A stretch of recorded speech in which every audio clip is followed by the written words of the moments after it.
come on. No, no, no, no. Now imagine there was an emergency outside the truck, an accident, something terrible on the ranch with a chainsaw.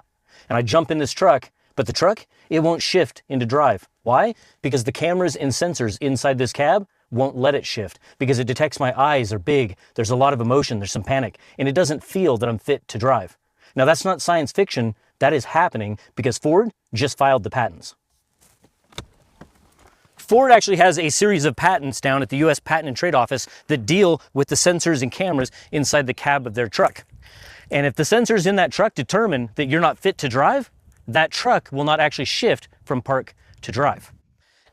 Now they already have a system called telematics, and that's where they can actually pull up cameras in real time inside the cab of their fleet vehicles.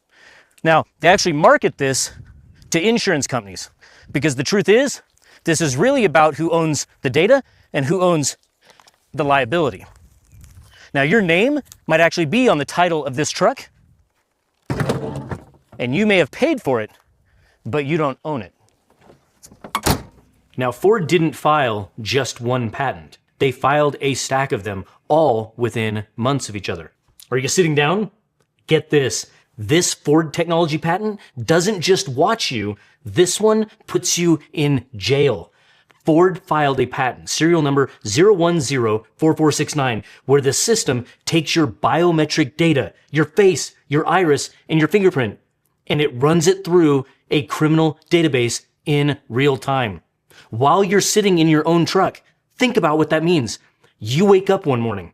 You walk out to your driveway, you climb into a vehicle with your name on the title, on property with your name on the deed. And before you go anywhere, before you've done a single thing wrong, your truck is already running your face through a law enforcement database. Ford's own patent language describes this as potentially useful for police. They wrote that. Ford wrote that into the patent application. So the question isn't whether this technology can be abused. Ford already told you who it's for.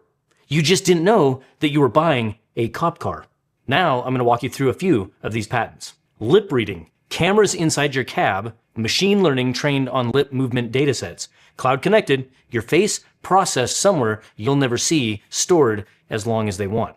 Acoustic lip reading, if the cameras aren't enough, the system emits inaudible sound waves and reads the echoes bouncing off of your mouth. You can't see it, it's just happening. Biometrics, your face, fingerprint, iris, filed February 2024, and it was published August 2025. This one is assigned a serial number because it's real. Ad listening. This is scary. It monitors conversations between everyone in the cab. It serves targeted ads based on what you and others are talking about while you're driving. In Ford's words, maximum opportunity for ad-based monetization. No description of how that data is protected either. None.